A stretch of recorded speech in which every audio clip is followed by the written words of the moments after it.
Today is Duper's Dragon Egg, Shulker's Raid Farm, and a city hub. Let's get started. We'll begin with infrastructure by building a Dragon Egg duper to start our monument drain project. I'll be dropping 100,000 Dragon Eggs on a monument soon in order to drain it, and each egg represents one subscriber, including you if you've booped that button. And today I'll place the first 1,000, maybe even 2,500 eggs above the monument. If you're one of my first 1,000 subscribers, that'll be for you. I also desperately need to build a shulker farm. I have fewer than 20 empty boxes left, and I'm starting to build up some farms that require shulker loaded storage. We won't get to the shulker loading today, but I do need to keep it in mind.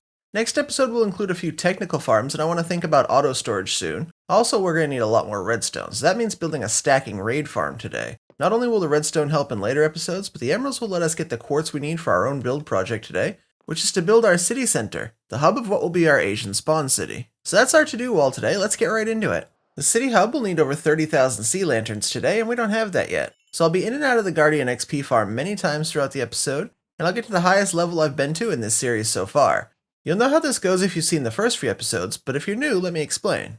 I'm going to start by gathering all of the required materials for all of today's projects, of course with the exception of the huge build project, which we'll be collecting for throughout the episode. I was a food photographer for a little while, and I think the chef's concept of mise en place, or putting things in their place, has stuck with me years later. Essentially, it's far more efficient to set up and gather everything at once than it is to build each box per project, and both of those beat what I used to do, which was just wing it. I also know we're going to need many thousands of glass by the end of this episode, so I'm going to set up a very temporary furnace array here to get started while I work in and around the house. I'll have plenty of sand from the duper and buckets from the lava farm to power the furnaces, and I'll let this run for now. And then a little bit of bamboo and string for scaffolding, and I think we're going to be ready. Okay, it is a shulker farm, maybe a lot of bamboo and a lot of string. Okay, now we need to find the third stronghold in the world. I know one of my strongholds is 1,500 blocks directly north, and another's 1,500 blocks directly southeast. That should make this one 1,500 blocks directly southwest. Now I'm about 1,400 out here, and it's time to start thinking about where the stronghold will actually be. So I can just land over here, and we can throw our first pearl. Wait, side quest time. Let's breed these two up. Okay, here's one for you, one for you. Show me the baby. Show me the baby. There's the baby. Okay, bye. Alright, back on track. The first pearl we're going to throw is from negative 1573. I think this will actually take us backwards. It should be closer to the river. Oh, it's actually off to the side here. That should be fairly close by. From the other side of the river, it just heads back where it was. So yeah, I'm right on top of it. I had to dig through a lush cave, but this is the moment I broke through into the new stronghold. I'm always happy to find it, and I dug into this small little room. It's pretty safe, and then we spent a few minutes exploring, and I found the portal room, broke the spawner, and got to work.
Even though I already have a sand duper and it dupes almost all gravity-affected blocks, it doesn't actually work with dragon eggs. This duper, however, is specifically made for dragon eggs, and since I need 100,000 total for the monument drop, making a fast duper like this was the only way to go. It works pretty much exactly like the sand duper, however, so I don't need to change the collection on the inside at all. Let's turn it on and see if it works. That seems alright. Okay, so with the egg duper done, I just need to build the chunk loader. And again, like the sand duper, this farm will need to be chunk loaded whenever I'm going to use it. There are many ways to build chunk loaders, but I like this one, so I'll use the same one as before. If you follow the tutorial linked in the description, you can either build the one they show, or any one that you're familiar with like I am here. Back on the overworld side, it's time to add my one and only dragon egg and pray nothing bad happens here. I don't know what could happen, but I only have one egg. I need this. So turn on the chunk loader, turn on the machine. Once I get a few eggs from this, I'll be able to take my original egg back and put that away. That seems to be working. Let's head in. Okay, so it is actually duping the egg, and my collection system for the sand is actually working for this as well. That's perfect. Yep, I'm definitely getting eggs. Let's stop this for now. We're only currently duping the original egg. Let's take that back. I don't care if I have to break the machine a little to get it, as long as it's easy to collect. Now we can just replace this egg with multiple and turn the speed on this thing way up. Instead of just duping one egg, we can now dupe 6. And we'll always know which the original egg is. I've put that away safely. Okay, let's add a bunch of eggs to this machine, turn it back on, and head back into the end. Okay, yep, that's a lot faster. With the dragon egg duper working, I just need to AFK for a bit in the end here. I use that time to move things around a little, organize the concrete powders, and clean up the chests. I do think watching the egg duper work isn't quite as interesting as the rainbow explosion we had with concrete powder, so I just kind of kept working. Okay, there, it's all cleaned up. On this side, it's only dragon eggs, and we're actually already getting quite a few. In just a few minutes, I have nearly a double chest. That's not bad. The city hub we're building will use a lot of quartz and other materials, so in between projects, always a busy time. Kill guardians for sea lanterns, collect iron, trade iron for emeralds, use the emeralds to buy more quartz. After that, it was time to start the monument drain project, so I spent a proper AFK session collecting eggs. Now we can fill these shulkers. I should have almost 9 shulkers full of eggs. That's around 15,000 total now. Let's grab those and go find a monument. This is the ocean near my mushroom island. This is a monument, but I probably want something a bit more open. And not in the ice biome either. This one over here looks promising. I'll land and we can check it out. Oh yeah, for sure this. This is exactly what I wanted. It's perfect. The sky above it's nice and open. The drop will look really clean from here. Okay, I know every time I talk about this ocean monument drop, you all leave me comments about Paul GG crashing his world while trying to monument drain like this. So let's talk about it. This is my creative flat world. This command will drop 100,000 eggs all at once behind me. I'm going to run it with 4 times more eggs. This is going to drop over 400,000 eggs at once. 418,241 to be exact. Summoning the eggs like this is way harder on my computer than what I'll be doing in the hardcore world. But in just seconds, it's done and I'm back to full FPS. Now that we know the drop will work, let's talk about how I'm going to build it, set it off, and stay safe. My plan is to build up over this monument, create a center point of a single piece of TNT with a sign on top of that. The sign will then hold all the other signs for the bottom layer of the drop. Eggs can sit on top of the signs without falling through, but when the single main sign gets broken, the whole thing will come down. And yes, I tested this in creative too. Now, it would be fun if the TNT blew up the sign, but that's not actually what's going to happen. I'll find a safe spot to shoot the TNT from, and the flame arrow will then ignite the TNT, causing it to fall. When the TNT falls, the sign's no longer attached to anything solid and will break, causing the entire structure to come crashing down at once. I'll fire a flame arrow at this TNT on the same day we hit 100,000 subscribers, and release that video as a special episode on the same day. If you want to see me drain this ocean monument using dragon eggs, your subscription to the channel makes that happen. Most of you who've been around know I barely celebrate achievements. We made very little fuss at 10k or 20k. I didn't do a subathon or something on Twitch when I hit my 1, 2, or even 3-year anniversary. My birthday stream is generally 4 hours, we're out, same as any other night. But 100,000 subscribers on YouTube means something very special to me. 100,000 is the first time YouTube itself recognizes your achievement. This, creating content for you, is my full-time job now. I want it to stay that way, and hitting a milestone like 100,000 is a symbol that I'm doing things you're interested in. I want to bring a lot of cool stuff to the channel, some challenge videos, some 100 days mini worlds, and a lot of other stuff on this hardcore world too. So while I build this, please consider subscribing to the channel. The platform I'm making won't exactly cover the monument, but there's a reason for that. You see, this egg drop will be in the shape of an actual dragon egg. Yep, when I nerd out, I nerd out. This cross shape shows you exactly where the bottom layer will be from edge to edge. It'll be fine. Rogue eggs do happen. If these represent you, I wonder which one of you did this to me, but I blame Levi. I don't know why Levi, but I blame him. We have a very simple way to remove these from the platform and recycle them though, and I can put it back where it goes. Go up here, Levi. In order to place all the signs easily, I'm going to build a stone platform. This also mostly protects us from an early firing of the system. Most of the eggs can now only fall a couple of blocks before being caught. At this point, I've placed 995 eggs, although one was placed twice. So these next 5 eggs represent the first 1,000 people who ever subscribed to this channel. That's 996, 997, 998, 99, where am I going to go with these? 999, and 1,000. So if you're in the first 1,000 subscribers to this channel, thank you. Thank you so much. Your support in the very beginning drove me to keep making videos, even when some of my early stuff wouldn't even see 100 views. Without those first 1,000 subscribers, this wouldn't be my job. I wouldn't be making this series, this episode, or even this project. So again, thank you. I know most of your names from my stream, and I appreciate every single one of you. After a bit of work, this is the first 2,500 eggs. I'll catch up on the current state of the channel very soon, but that's going to be it for now here. Again, if you're in the first 2,500 subscribers, one of these eggs is yours, and thank you too. Let's keep it moving before this gets too mushy. Look at the height of that. That drop is going to be sick. Next up is a shulker farm. I only have one gateway open so far, but thankfully there are a number of cities near here. 2 are very easy to get to, and while this one is virtually empty, this second one has a bunch of shulkers alive, so we can use this. The farm design is the ending credits V2 shulker farm. I'm using V2 even though V3 is faster because this farm is way easier for me to build, and I can build multiple of these much easier if I need far more shulkers. This produces 750 per hour though, and that's going to be more than I need for the first 1,000 days of this world. I'm going to terraform out a flat area, light it up to keep Endermen away, and then build the farm. When I start adding light, watch how the Endermen stay away from it. Not only can they not spawn here after, but they actively seem to move away from the light, which I thought was strange. Maybe I can use that somehow in the future. Anyways, I've talked a lot so far, let's build the farm.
Okay, so I've thrown a little bit of extra storage on the farm, and now I can build a rail line so we can get the shulker in.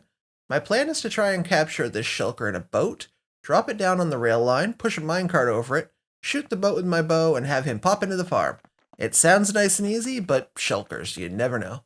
This should be far enough. Now let's put some power here. Let's go capture this one. Let me place the boat. Let me place the boat. Let me place... I don't know if I like where this is going. It'll be fine, surely. Just a little vacation. Alright, let's drop in, grab the shulker. That was easy. And then I row my boat right off the edge over here toward the farm. Fall down. Stop shooting us. Okay, minecart. Let's go there. And goodbye. This shulker, who sounds an awful lot like my friend Lizzie, is sitting on an activator rail here, so as long as I just shoot the boat, she should pop into the farm, and in a minute the farm will start working. Like that. Alright, let's turn it on. Okay, I can see the shulker is now in the kill chamber. It should try and escape, and the best place for it to go is where I want it, just above the snow golems. And just like that, it's out of the kill chamber, and we should have a working shulker farm.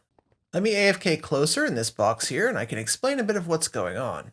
The shulker is being constantly annoyed by snow golems that are below. They can't kill it, but they aggravate it, and so it tries to fire shulker bullets back at them. These bullets can't go down though, so they attempt to go up. From there, they can only go to the guys who are in the kill chamber who fire back. Each shot that hits the original shulker has a chance to duplicate it, and eventually if that shulker dies off, it's replaced with a new one from the kill chamber very quickly. The ones that are duplicated then teleport to scaffolding, but the shulkers can't stay on scaffolding, so they try and find a new spot, starting by looking above them. They find more scaffolding to TP, and they go to that. Eventually the only place for them to go is to the blocks next to the rail line. They get picked up by the minecarts and dropped into the kill chamber, and the cycle repeats. Cram damage and shulker bullets will then finish them off, and they die out with the hoppers, which feed the shells back to my storage. I generally land up on the edge of a hopper and can just get to the shells that way, and there's nearly already a stack already. It's time to get a few more. I got lunch, came back, we already have about 5.5 stacks, that's enough. Okay, that's the shulker farm done. It's time to move on to the stacking raid farm. And yes, I do see the irony of needing to run my tunnel bore to get the redstone in order to run the raid farm that will give us redstone. Oh well, at least I got some diamonds along the way. I need 5 villagers for the raid farm, but I couldn't find a village along the coast on any part of my ocean. This town was way up above everything on a large hill, so I decided to boat these 2 guys down and take them back to the Mushroom Island. I don't know where else in the world I might need villagers, so by capturing these 2 I can make a quick and easy breeder on the industrial island and be able to easily transport villagers anywhere in the world. I say easy because if I can't get them there by ocean, I even have a portal to the nether roof on this island, and they can't escape the island very easily. The breeder I'm going to make is by a YouTuber named Zinji. This is my absolute favorite breeder if you've already got a nano crop farm. I've been at this for about 30 seconds, and it's almost done. A quick staircase, and the first villager will walk straight up to it and in right to sleep. Unfortunately, this second villager was still connected to a bed that's miles away, so, I had to help him try and get close to his new friend. But after several tries, he just would not stay. I finally boxed him in so he had no other option, and a little bit of food did the trick. Once they had a baby together, I was hoping that I could just convince him to stay, but unfortunately... Are you kidding me?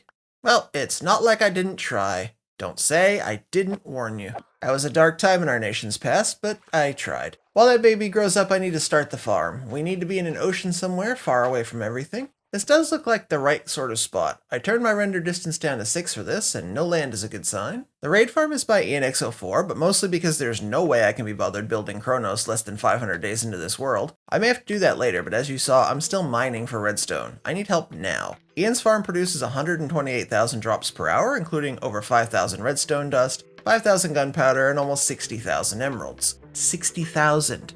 That's 32 shulkers of emeralds per hour. You know what I can buy with those emeralds? More redstone. But honestly, the best thing about this farm is that other than having to breed the villagers in this case, it's really simple to build. I've built this raid farm 2 or 3 other times, and it's not that bad. I've never died using it, it's easy to protect myself even further, and as long as you build it right, you should be fine. I built it wrong. Let's start over.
Okay, I'm actually a bit confused and maybe annoyed about this one.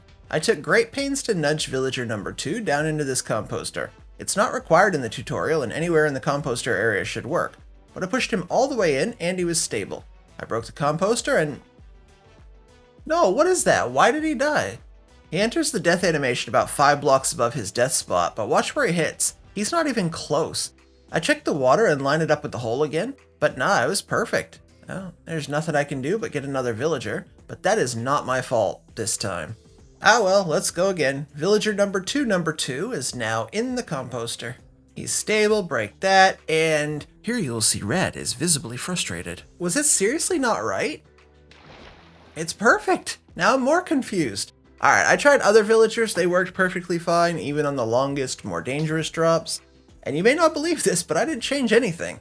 The spot was perfectly fine the whole time, and it worked flawlessly on the 3rd try. It only takes 20 minutes to grow up a baby villager, but who's counting? This is the last villager, and honestly I'm just glad to be done. It shouldn't take 7 or 8 villagers to build this farm.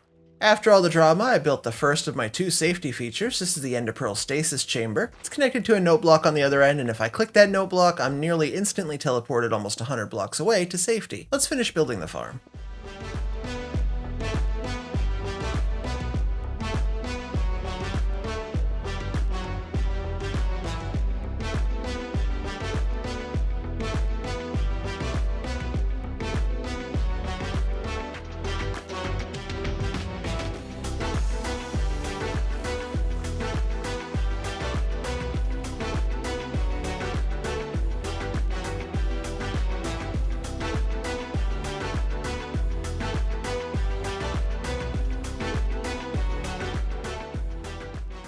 This is the raid farm with all the bells and whistles. Actually, let's build the last bell and whistle right now. I want a double beacon nearby for 2 effects, resistance and regeneration. Strength is an added bonus though. Let's finish spawn-proofing it. For the stasis chamber, I'll need just a few ender pearls. I don't have an enderman farm yet, so this roof and my harming 2 stare effect is going to have to do. They really didn't like the staring. Finally, I'm going to add a portal just outside the farm so I can come and go with the bad omen effect, or just come and go as I need. I'm also going to need to add another portal to the outpost in the mesa, but yeah, honestly, once I build the raid captain bank, I won't even need this, but I'll be able to keep a captain right at the farm to easily start new raids. Still, it's nice to have and it's a 5-minute job, so why not do it? It's time to run the farm for the first time and see if I die or if I built it right. I just need the first raid captain. Oh, there's one. Hi, could you be unalive, please? Thanks.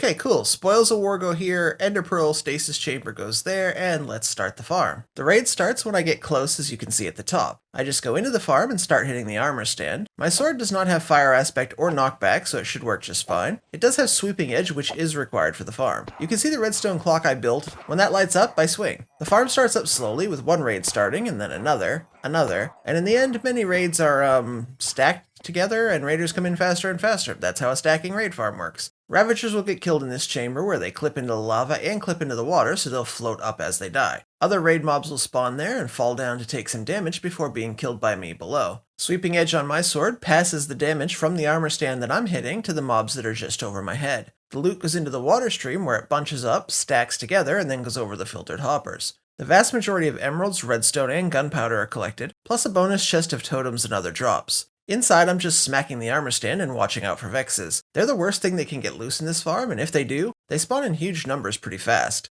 And this is how the whole setup looks.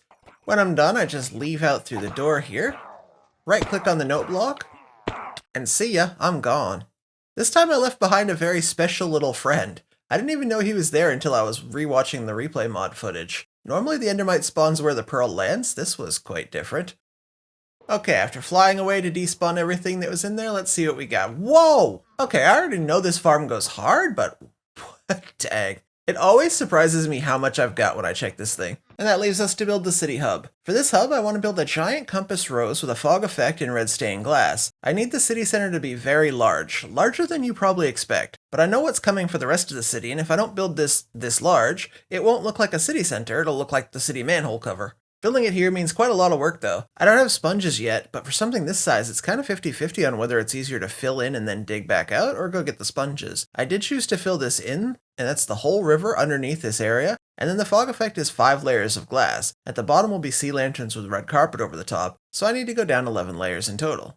My levels will vary wildly through this montage, and that's because I had to get sea lanterns, so I rose way up to level 176. When I saw that, I decided to use the levels, and I made myself 5 new bows. Then I hit the Guardian farm more and ended up back at 179, then 214, and eventually I'll go to the Wither Skeleton farm and reach level 221, the highest I've been in the series so far. As far as the rest, the sea lanterns I've been collecting all episode. The carpets come from the early game wool farm, the red dye from bone mealing of rosebush in my house. I get the deep slate from the tunnel bore, the glass from the sand duper and the Wither Skeleton furnace array. The quartz will come from trading the emeralds I now get at the raid farm. Can you start to see how the plan is finally coming together for this world? All the stuff I've been building is making my life so much easier right now. I've swapped to emerald beacons because why not, and I'll start the compass rose with a lodestone so I can click a compass on it and always be able to find my way home no matter where I'm at. In the end, I'll place over 5,000 carpets and sea lanterns, and 25,000 glass to complete the city hub. I cleared out tens of thousands of stone, dirt, and other blocks and have killed 29,679 guardians. I'll finish the episode on day 560, and I'll see you on the other side of our final time lapse of the episode. Check it out.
So this is my new city center, the hub of what will become our first major project. I love how it glows at night, and I think it came out great even if it was a lot more work than I was expecting.